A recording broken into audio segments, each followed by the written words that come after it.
Hello, and welcome to Healthcare Excellence Canada's Spotlight Series, which today is being broadcast live in person for the very first time from our Extra Leadership Program here in Calgary. We're excited to be here in person and with all of you virtually that are joining online. My name is Carol Fancott. I am the Director of Patient Safety, Equity, and Engagement here at HEC, and I'm so privileged to be your host today and to be here with these two wonderful panelists. Sitting in front of me, slightly off camera, is my colleague Colleen Ferris. She's the Director of Innovations and Strategic Development, and she's going to be able to connect all of you online with all of us here who are here in person in the room.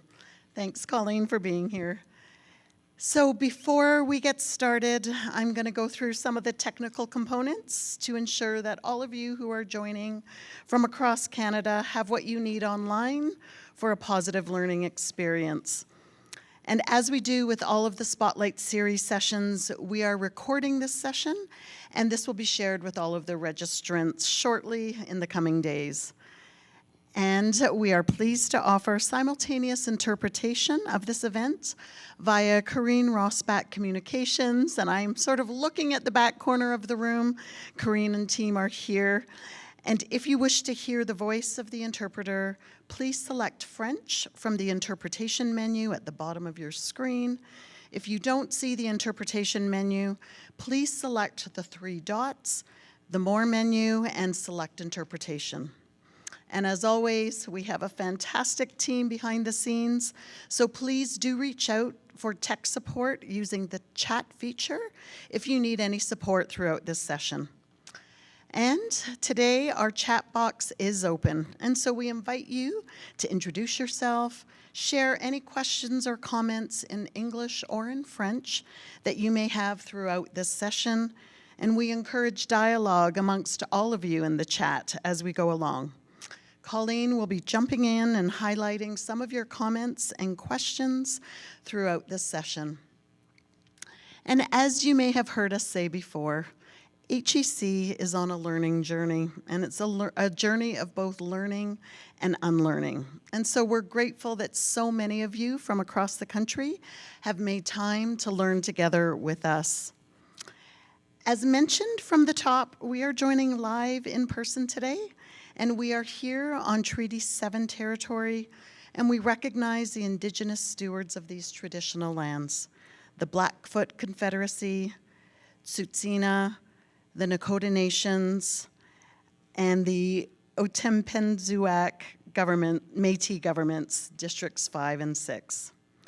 This is a gathering place where the Bow and Elbow rivers meet, and it is with gratitude that we are able to gather together here in this beautiful place. I was able to take time this morning to actually walk down to the Bow River. I loved the crunchy snow under my boots, and I was able to be there at sunrise and to really reflect on this beautiful place where we are in, and to think about the original caretakers of these lands who have been here for millennia. And so I invite us all to look for and to act on opportunities for reconciliation. Please introduce yourself in the chat and let us know which lands you are joining from today.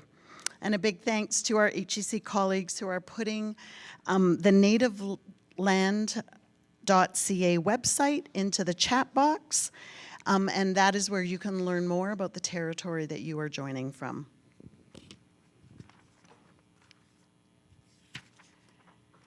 So, as we move into today's session, I've also been reflecting on this month of February, which is Black History Month, as a time to honor and celebrate the diversity, the history, and the culture of Black people in Canada, and to acknowledge their many contributions to life here in Canada. It also offers us a time to deepen our understanding of the Black history here in Canada. And as I have learned from our two panelists that we have with us today, it is also important to acknowledge the effects of colonialism on these lands, including the displacement of African peoples who were forcefully brought here to Turtle Island as part of the transatlantic slave trade. and that, yes, indeed, we did have slavery here in Canada. I am just learning how deeply intertwined these struggles for justice are for First Nations, Inuit, and Métis people, and for Black communities that are the results of colonialism, and as we will discuss today, the ongoing impacts of anti-Black racism, specific in healthcare. And while we may be having this discussion today during Black History Month, these are conversations and learnings that need to happen year-round. So as we get started, for those of you joining online, I just wanted to give you a sense of who's here with us in the room.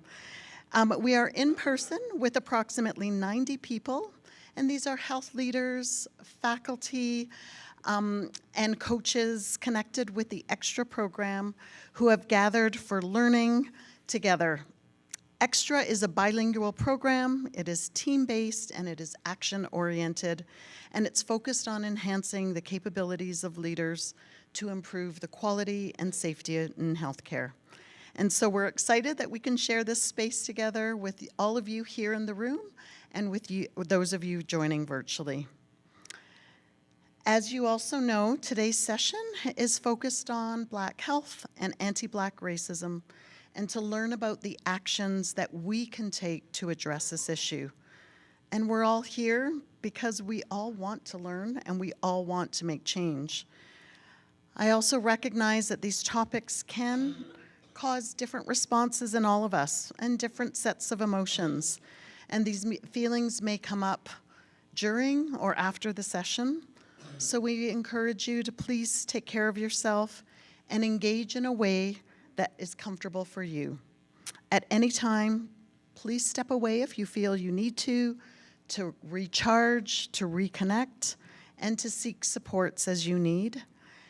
And that you will see in the chat that we're offering some links to free resources if you feel they are needed. And for those of you that are in the room, these links are being shared on the Teams channel. And so, this brings me to some introductions. I am so pleased to be here on stage with our two panelists to have this conversation. Joining me to my far left, is Dr. OmiSoore Dryden. OmiSoore is the James R. Johnston Chair in Black Canadian Studies. She is a professor in the Faculty of Medicine at Dalhousie University, and she is the co-lead and co-founder of the Black Health Education Collaborative. Right next to me, we have Sume Numbai, and I practiced this, Dembe Ayo. And Sume is the Executive Director of the Black Health Education Collaborative, and she's also an assistant professor at the Dalhousie School of Public Health at the University of Toronto.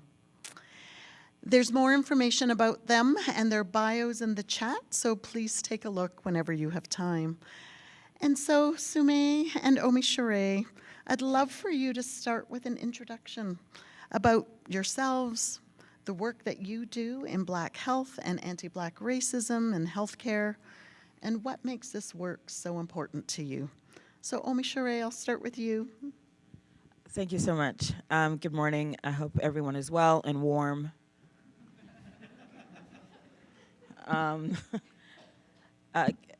In Nova Scotia, folks?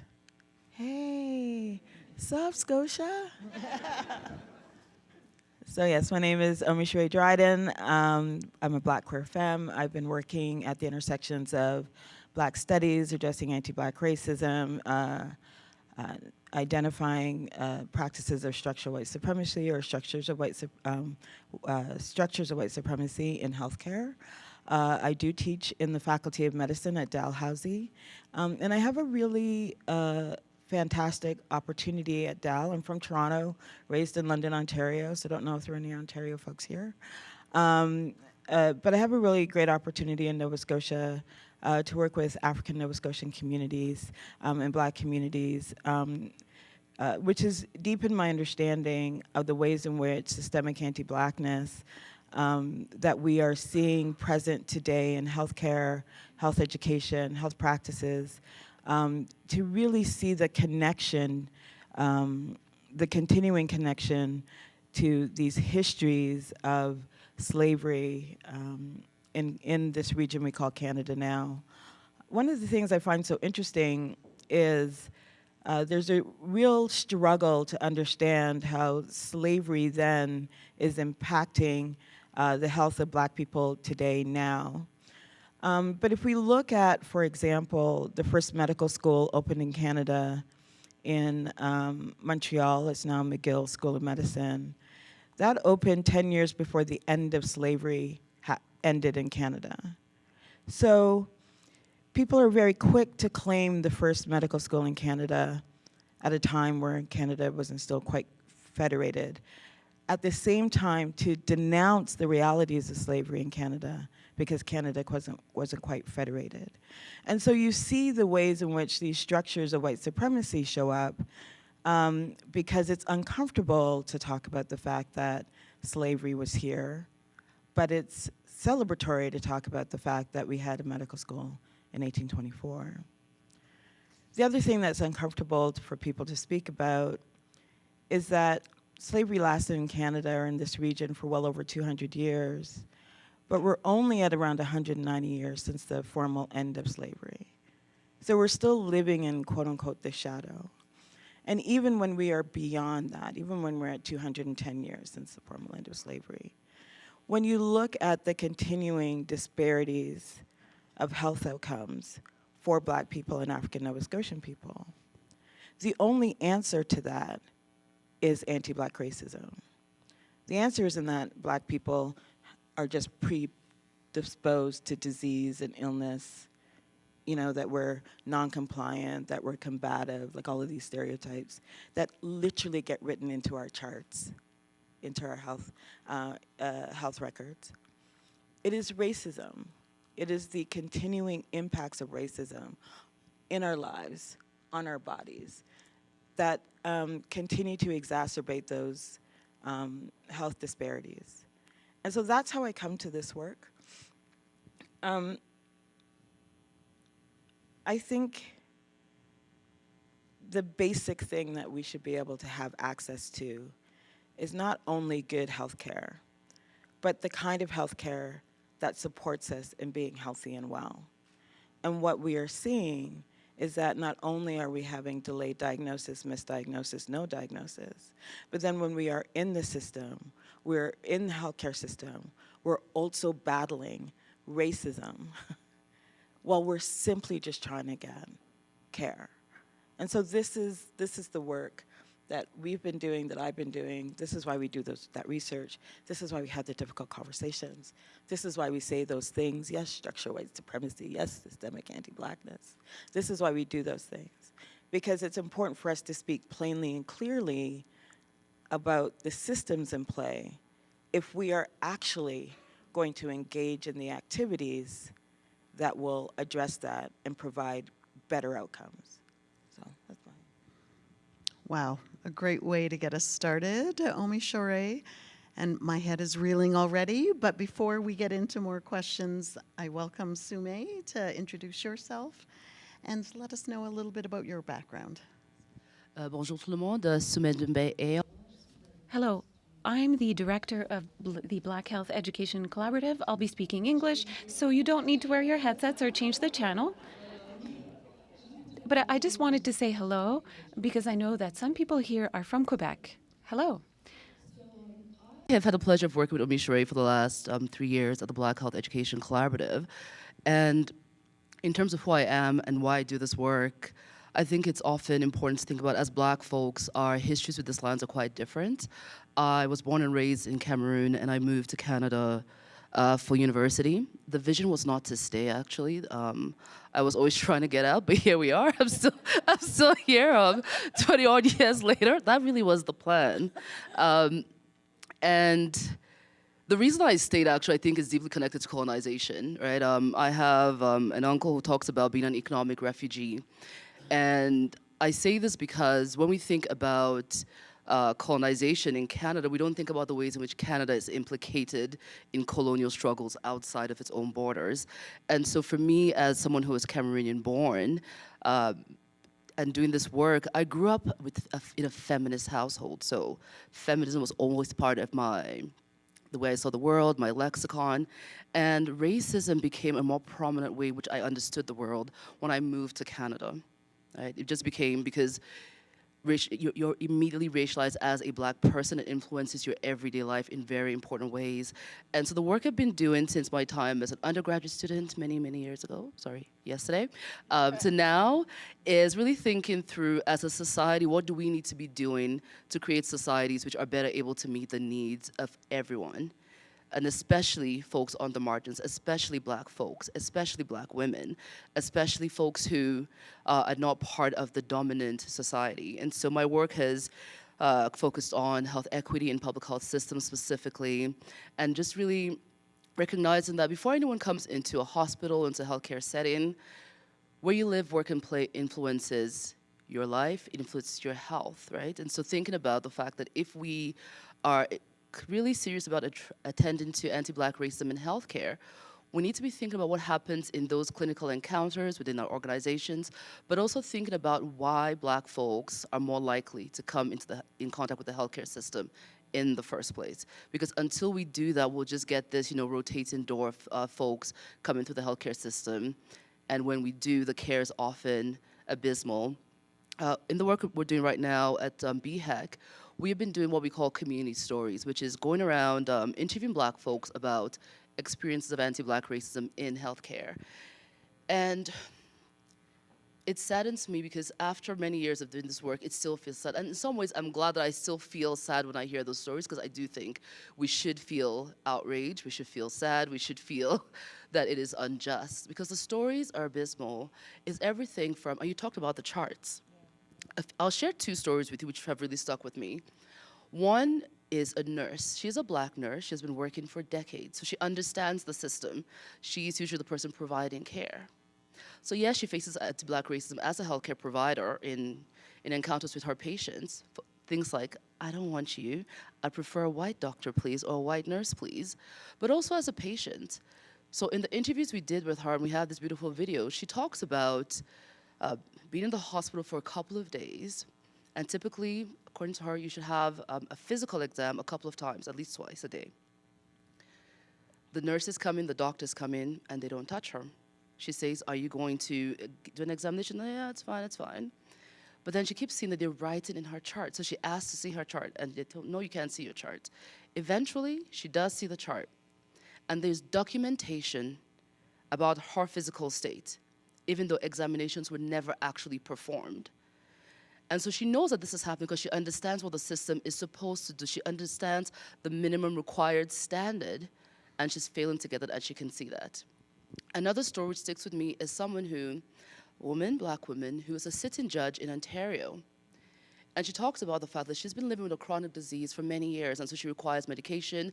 She's a high-powered professional, right? Judges are important people in our societies, right? So she has positional power. But yet, the ways in which her treatment is managed is she's actively micromanaged. And part of that happens when she transitions to a new healthcare provider, who then sees her as drug-seeking, sees her as suspicious. And so until the last pill is done, she does not get a refill, right? So she finds herself in the corner of the road driving home without her medication. And so these are just two of many examples of what we see about the ways in which anti-Black racism is experienced by folks in the healthcare system. I think it's important to note that for folks who experience various forms of marginalization, that's often more profound. But even for folks who our society would consider people with power, even for professionals, the judges, the nurses, the professors, the politicians, the doctors, those stories are often eerily similar across the board. Thank you both for starting us off in this way. For many of you in the room that would have been part of Canadian Patient Safety Week, the theme that we had this past year was really broadening our understanding of harms. And there was some active work that we did to really start to connect these issues of racism And during Canadian Patient Safety Week, we had a session on anti-Indigenous racism and its connections to harm and its connections to quality of care. And I think you have situated that beautifully for us, Sumay and OmiSoore, of some of the impacts that Black people across Canada are experiencing and really grounding us in those lived experiences. So thank you for doing that. There is one path that I would like to follow up with you, OmiSoore, from your introduction. And I'm following one specific path, but I welcome those of you in the room, those of you online. If there are questions that are emerging for you and a different path that you would like to take this conversation in, please make sure that you're jotting those down in the chat or in your books, as I have asked the in-person audience to do. I had a good colleague that would often say to me, honesty is kindness. And you started, OmiSoore, with talking about words that I know I have felt discomfort with, and I know others might. The words like white supremacy, white fragility, a little bit of confusion around intersectionality. What does that really mean? And I'm wondering if you can just share a little bit more about why the language is important, what it means, and how it is connected for us to understand the systems that are actually overriding all of us and the actions that we take, how we think, what we consider to be the norms, and why it's important to actually call a spade in this work. Yeah, name a thing, so important. Our colleague, Dr. Delia Douglas, who is at the University of Manitoba, has said on a number of occasions, and this comes from the work of critical race theory, there's no space in which we live or exist that anti-Black racism isn't already present. The fact that you walk into the grocery store, you're walking into a structure that is already predetermined by systemic anti-Blackness. We see this with food deserts, where the grocery stores aren't there. Who has access to fresh vegetables, who doesn't, right? We see this in housing, how is housing structured, especially housing, and folks who are houseless and who are underhoused and overhoused and things of that nature. And one of the challenges we often find when speaking, I find it with students, with med students and other students. I find it with administrators and leaders in various settings, is the default for them is, but I'm nice. I'm a nice person. Canada as an identity likes to claim niceness. We're nice. We're welcoming. And the reality is, that's actually not the case. I think if we were really honest about the Underground Railroad, we would recognize that, yes, Black people came this way under the Underground Railroad. There was already Black people here. But Black people got here and were like, no, I'm not staying here. I'm going to go back. It's easier for me to be there, right? And nobody wants to recognize that piece, right? Black people often understand that we're unwelcome and we're not welcomed by the detail and the necessity with which people will say, but where are you really from? No, I just need, where? No, okay, your parents, your grandparents, your great-grandparents, just the way that people can't let that piece go, where are you really, really from, is an indication that you're actually not being, this is a sign of being unwelcome. But people are like, but I'm really nice, so I treat everybody the same. I don't see color. All of those things are lies, to speak bluntly. You do see color. You do see color unless you're, technically colorblind, but you're still able to drive. You know where red is, green is, yellow is. But you do see color. You do not treat everybody the same. You don't treat your children the same way. You don't treat your parents in the same way. You just don't. I think we need to be really honest about that. And niceness is not the thing we should be striving for. Because niceness really is about people pleasing, it's about not rocking the boat, it's about making sure that people like you. But if we were kind, then we would be really willing to have difficult conversations and then stick with having difficult conversations, right? Progress happens because we have the ability to have a difficult conversation. Now we have a huge example of somebody in the South of us who can't have difficult conversations, who, you know, is the leader of a particular country, who tends to lash out if anybody ever disagrees with him, but who would also claim that he's a nice guy, yeah? And so when we think about kindness, it means being able to name a thing. So it's nice to say, oh, we need to deal with prejudice or unconscious bias, or, you know, they're just a really nice person. You just misunderstood what they were saying.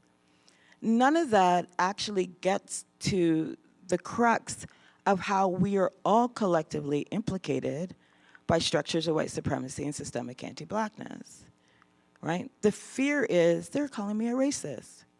And the harm is attributed to this being called a racist as opposed to the racism that is occurring. So this is where we see white fragility. The harm is they said I was a racist, not, oh my God, racism is happening and there's a way that I can be called on to help disrupt that. So if we were kind, we would be able to say, oh, I really stepped into something there. My actions were engaged in something less than appropriate. So how then do I work collaboratively to disrupt these systems of anti-Black racism? So we worked with the Medical Council of Canada to create Black health examination objectives. So if you go to Google and you type in MCC, Black health objectives, it'll take you to the page. Myself, Dr. Ani Norm, Dr. Barbara Hamilton Hinch, went to Ottawa, met with the MCC, worked for 3.5 days. Based on the work we had already done on competencies, learning competencies around Black health, we wrote the key objectives, enabling objectives. The Medical Council of Canada, this is where med students will go for their qualifying exams, yes?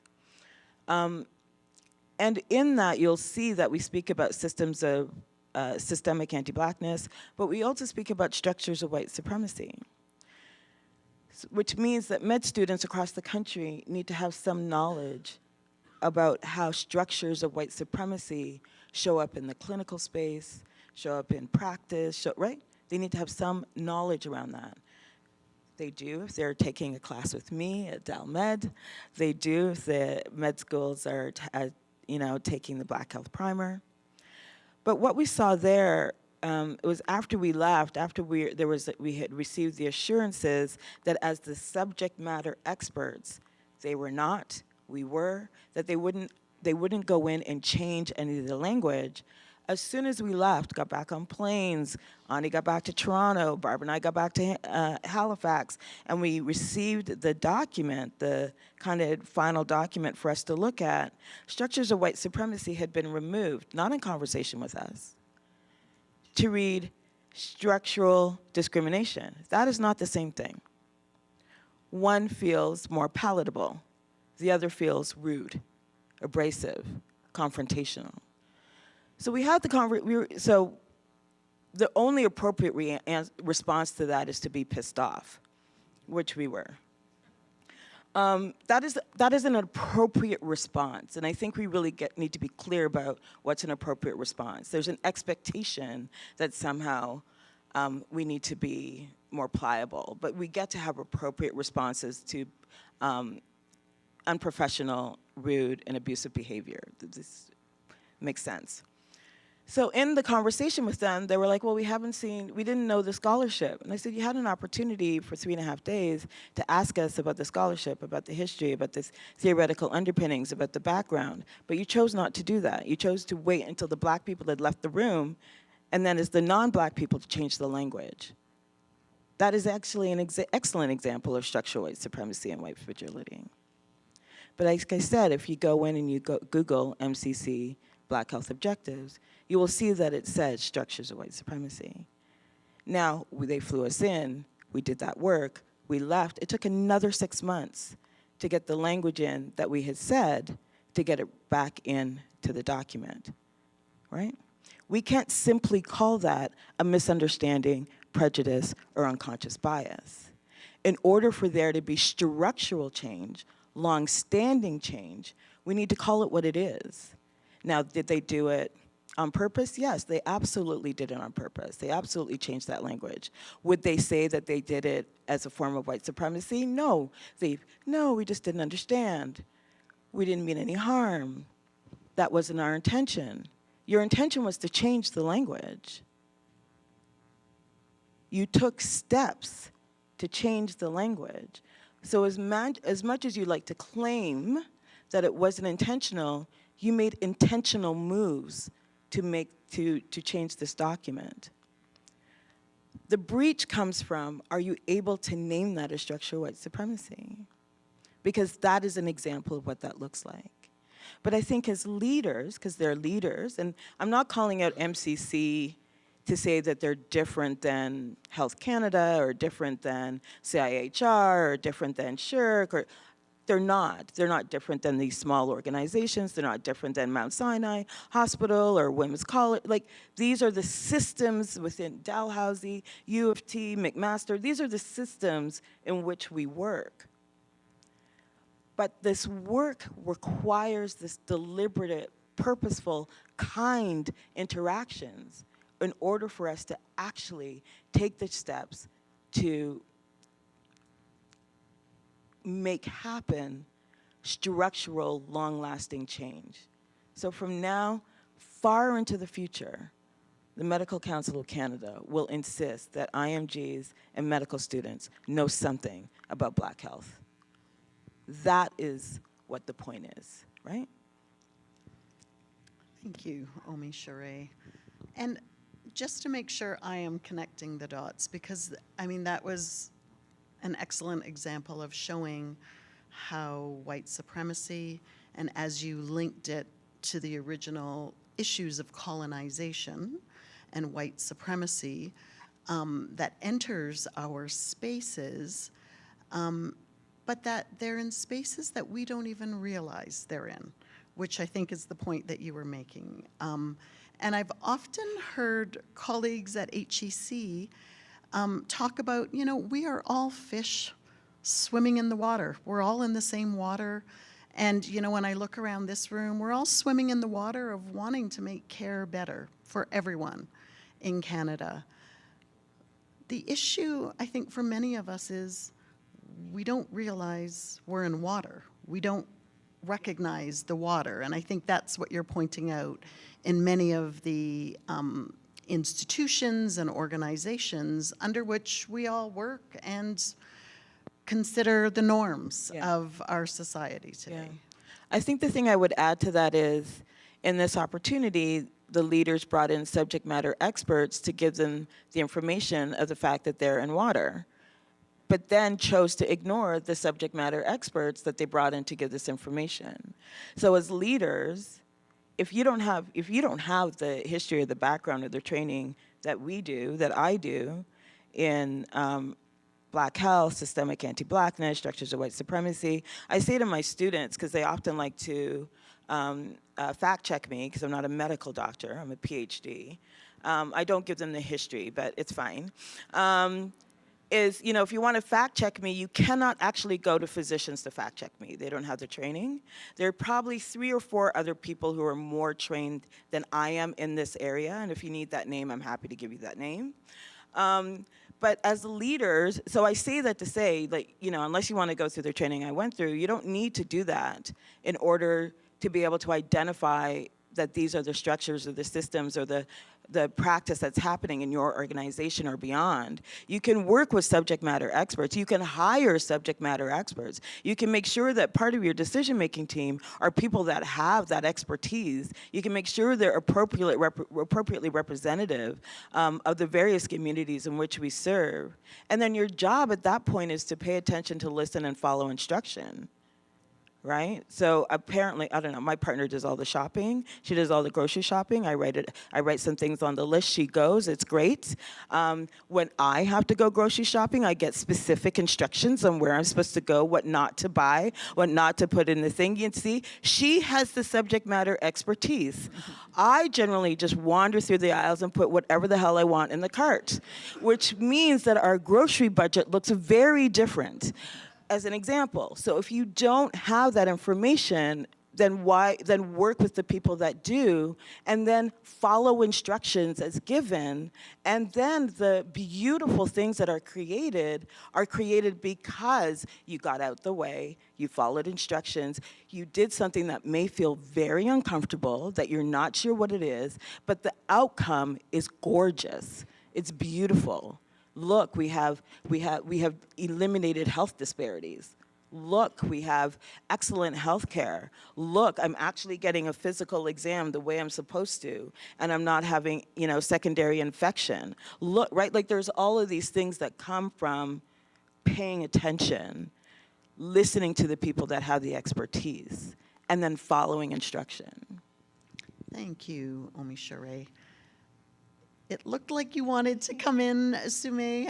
I also see that Colleen has questions for us, so I think please the add. fallen instructions is where a lot of organizations and leaders fall short, because we are seeing a trend where consultation and engagement is a big thing. How many people are consulting and engaging communities, online and in the room, right? In the health system, we're becoming better at doing this, but what you often hear is that organizations and leaders retain the parts of the consultations which are comfortable and convenient for them.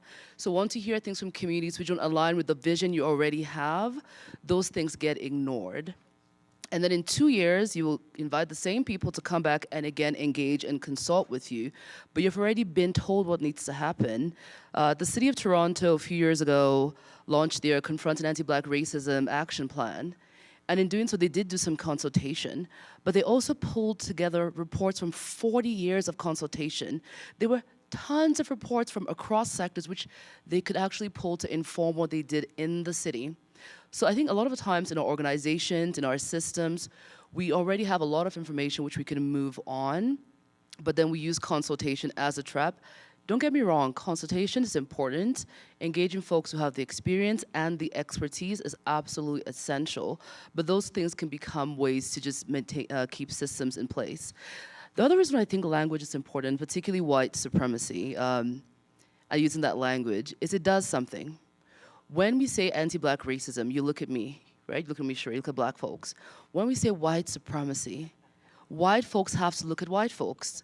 White folks have to look at white organizations. It changes the conversation. It changes the nature of the problem, right? A lot of our work is, a lot of the ways in which organizations think about this work is there's something wrong in those communities. We have to go into Black communities and fix something. But when we talk about white supremacy, it says the ways in which the system is structured and the ways in which the processes, the policies, the people in those systems are working to actually create inequities. And so I think that's one of the reasons why this turn on the gaze leaves people feeling unsettled. And it should leave you unsettled, actually. It should leave you unsettled because that's exactly what we want. We want to unsettle the way things are. We want something to change. That is the goal. And like OmiSoore, I've had exactly that experience. We'll talk about racism and no, we're going to scratch out white supremacy, right? And that makes me think about the power we all have, regardless of what positions we hold. We all have the power to resist. We all have the power to say, no, I'm not going to do it this way, I'm going to do it this way instead. We have the power, especially as leaders, to choose where we put our financial resources within the organization. I always like to talk about money. I like money because it tells us what our priorities are. Like, what do you invest in, right? What do you invest in? How are you investing in your staff, in your programs, in your policies? The federal government, as an example, in recent years has made some commitments to addressing Black health. and loves to throw out those numbers, and we as community members are supposed to be very grateful for it. No, we are, right? Because they threw a couple of $1 million at us.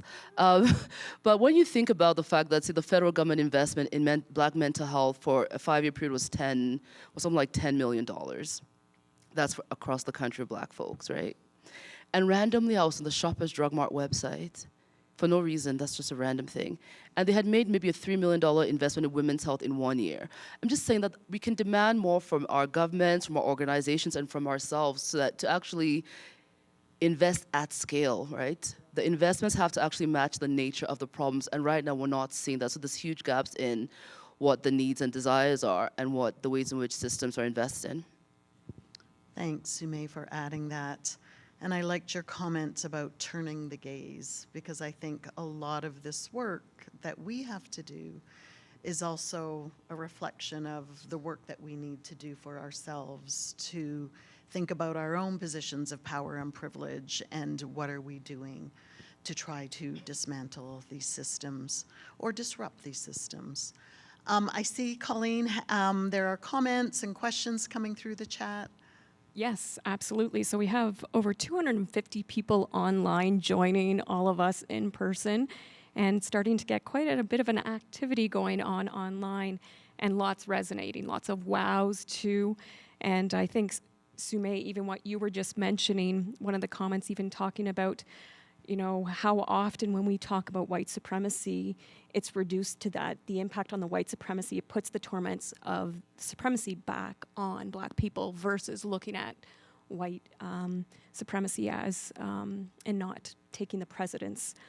So I think that's really a key thing. Lots of folks are saying acknowledging helpfulness of understanding language and that the role to encourage curiosity as moving forward, and even the points about engagement and how to make sure that it's not just about justification of keeping the same. Do have some questions, both hearing from a nurse saying, how can I make a difference in what I do, as well as wondering, you know, how do we help in order to shift people, especially leaders who have the power to create necessary changes in organizations? That is the perfect segue into now what? What do we do now that we are learning these things? And so we thank you for the question that came in. And when we think about the actions, I mean, you are in a room full of people that lead change across the country and through our online audience. What are the actions that we can take at a systems level that you pointed out? Clearly we are dealing with systems issues, but systems are also comprised of individuals. And so what is it that we as people within the systems can be doing, and the organizations that we work with and for? I'd like to ask this question, which is, what is your 15%? What is your 15%? And this is an invitation to think about, when we think about dismantling anti-Black racism, right, and disrupting white supremacy, these are pretty big, complex systems we're talking about. But for every single one of us in our everyday lives, in our professional lives, there is part of the puzzle which is ours to claim and to own. And your 15% is thinking about the things which you can do in your work, which do not require any new resources, and they don't require permission from anybody. It's within your power to make those changes. So we have a nurse on the line. What can I do? I'm going to make some assumptions here. I'm assuming that you're in clinical practice, right? As someone in clinical practice, you get to decide how you welcome a Black patient into your practice. You get to decide how you attend to the emotional cues they're giving you in the encounters. You get to decide how much time you spend with them. I know within limits, but you also get to make some of those decisions. And the reason those things are important is that when we hear from Black patients, we hear that they're treated with hostility, the emotions around problems are dismissed, the complexity of the health issues folks present with, there's a desire to reduce them, right? And so in those one-on-one encounters as a clinician, there's so much you can do. You get to actually be curious about what brought someone into the room and listen to them in real ways.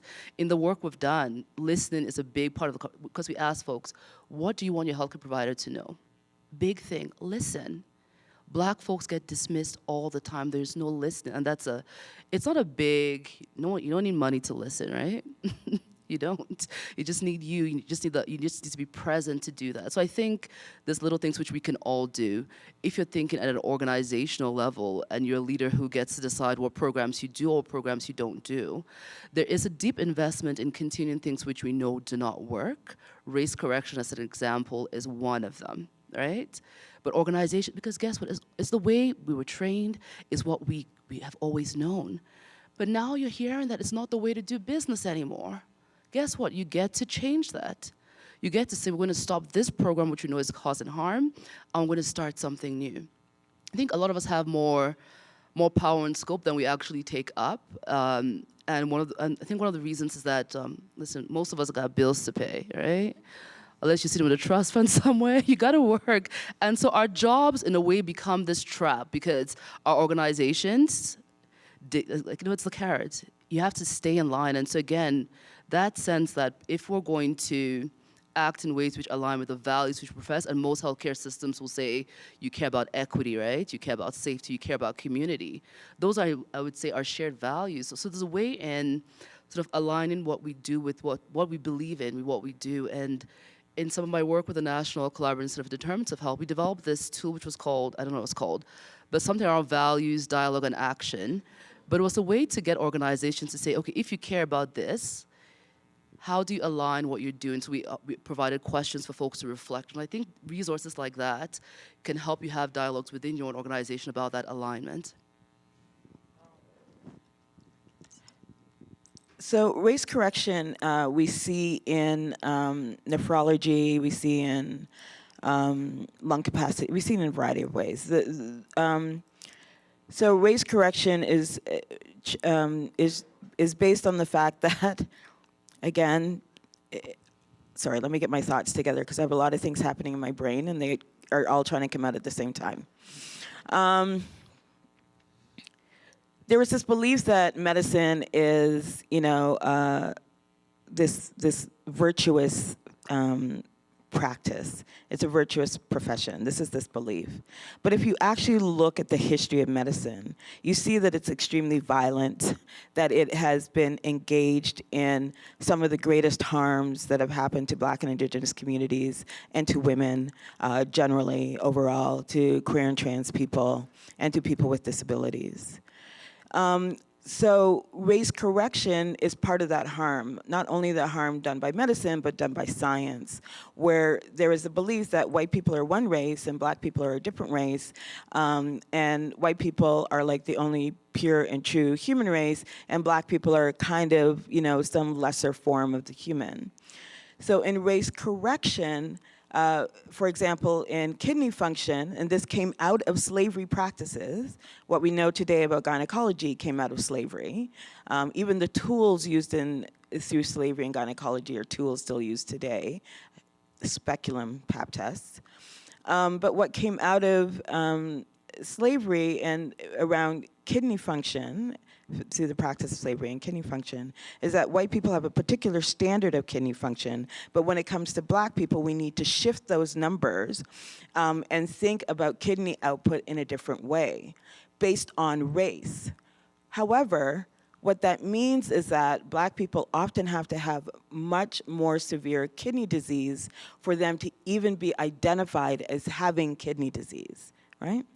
So the Nephrologist Association in the United States, that has centuries and centuries of data, finally went back and looked at some of that data and said there's nothing that supports race correction in kidney function.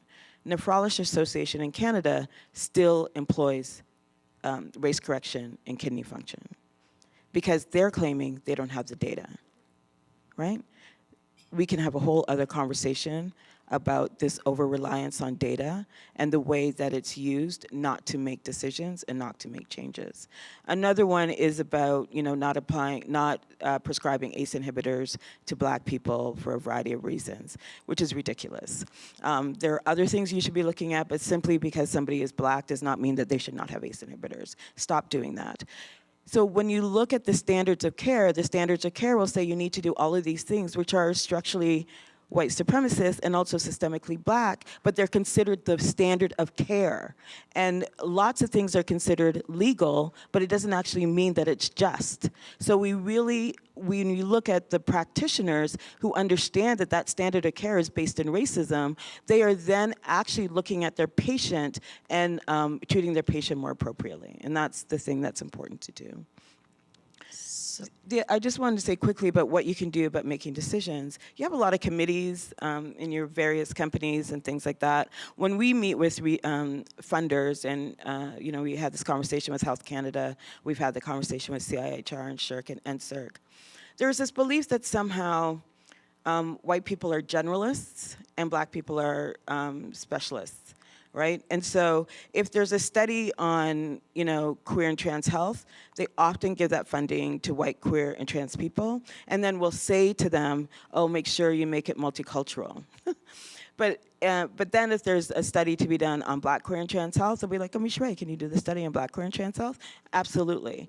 But the thing is, I could actually do a study on queer and trans health, one that was deeply intersectional, one that actually looked at you know, the ways in which these structures of harm impact us. Racism is a queer issue. So if you're doing a study on queer and trans health, are you looking at the social determinants of racism? Then how do you know you're actually doing a proper study on queer and trans health? You know, women, often the studies will go to white women, and then later you're like, oh, wait a minute, but that doesn't, we're not seeing it, the reflection in the experiences that black women and black trans women are having in this particular health system. So when you're thinking about your committees in your companies or in your organizations, who are you appointing to run a particular committee? And are you actually looking intersectionally about who you have somebody, you know, running that committee? Is there a way that you can make that shift that would actually then shift the outcome? The other piece is, are you having somebody run a committee to continue the status quo, or are you having somebody run a committee to actually solve the problem at hand? And those are not necessarily the same thing. Thanks for that. I'm wondering, this hour has flown by and I can see the clock ticking before me, but I'm wondering if you could share an example, like of what you have seen within healthcare organizations who have been addressing anti-black racism and black health in good ways. So when we're meeting to plan this and this question was asked, I did something because I always usually do this. I sent OmiSoore a text which said, I know we want good examples, but the truth is it's a dumpster fire out there, right? And I think that's important to say and to acknowledge because there has been some progress which we should recognize, right? There has been, but in this moment, and we're sitting here in Calgary, right? There are also some very concerning trends in our country which is being mirrored in our organizations. I think that's really important to say.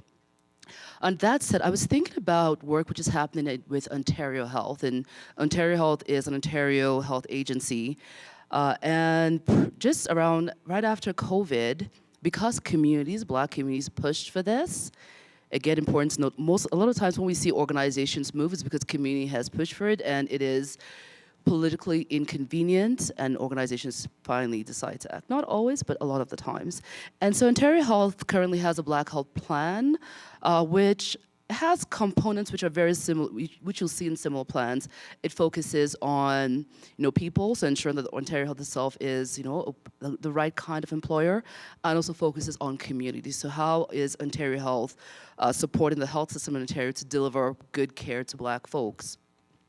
And so to support that process, they have put together a Black Health Table, and that table meets once a month or so. It involves Black-led organizations, and it's I think the leadership model matters. It's hosted by Ontario Health, but it's co-chaired by 3 people, very deliberately. You have someone who is within the Ontario Health system as a co-chair. You have someone who works with a community organization as a very, very well-respected leader in the community who's a co-chair. And then there's sort of a third person who's sort of like an academic/independent voice. And so what that means is, again, Black communities were not monolithic, but it means that you can have perspectives from different organizations, different positions, but also that there's a deep accountability to community and to each other. right? And I think that has been working out pretty well in a sense that now in Ontario, when there are major policy moves, and not just policy moves which are about Black health, but everything. Like example, Ontario is now doing something on primary healthcare, has issues, but it's doing that.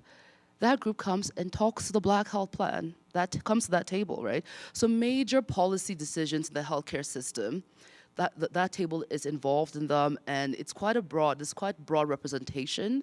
So folks can then be taking that back into community, into the organizations, and bring in the thoughts and ideas of the folks they work with back into the work Ontario Health is doing. So I've heard good things about it. I think it's a model which works, which is working out well. It's probably not perfect because we rarely find perfect models. And I'd mentioned earlier the work which is being done in Toronto, in the city of Toronto, with the Confront and Anti-Black Racism Plan as a good example. That plan it's deliberately multi-sectoral, so there are actions which are for the health system, but there are also actions for child welfare, for housing. So it really takes a broad multi-sector approach. But one thing I'd say, a colleague just completed her PhD, looking into how that plan was being implemented, and this question kept coming back in her interviews: why Black? Why Black? Why do we need to focus on Black people distinctively, right? And I think in organizations, that's a question which we keep hearing, and it goes back to why Black? Exactly how we started this session, because of the unique history and because of the inequities which we know have existed and continue to exist for generations. And in some cases, those inequities are actually growing. I would say if we look at what's an excellent example, I think if I just started with, the MCC has a Black health examination objectives, that's an excellent example. On the surface, people would be like, oh yeah, that's great, how did they do that? And then the piece about how you got there is the thing that gets missed. CMAJ did a special issue on Black health and anti-Black racism and research.